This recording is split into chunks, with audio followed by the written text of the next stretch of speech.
आधी रात, एक सुनसान हाईवे और एक ऐसा मुसाफिर जिसकी मौत 20 साल पहले हो चुकी थी। ड्राइवर रमेश ने रोड के किनारे एक आदमी को खड़ा देखा। सफेद शर्ट, हाथ में पुराना लेदर बैग और आंखें बिल्कुल बेजान। उसने बस में बैठकर सिर्फ इतना कहा, जहां सफर खत्म होता है। सुबह से पहले पता चला ये मोहित था, एक ऐसा मुसाफिर जो 20 साल पहले इसी रोड पर एक्सीडेंट में मर गया था। लेकिन उसकी रूह अब तक इसलिए भटक रही थी क्योंकि उसका एक लेटर अपनी मां तक नहीं पहुंचा था।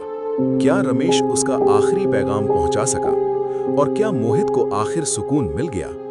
पूरी इमोशनल और खौफनाक स्टोरी देखने के लिए डिस्क्रिप्शन में लिंक पर क्लिक करो। और ऐसी ही हॉरर और मिस्ट्री स्टोरीज के लिए मिडनाइट वॉल्ट को लाइक, शेयर और सब्सक्राइब करो।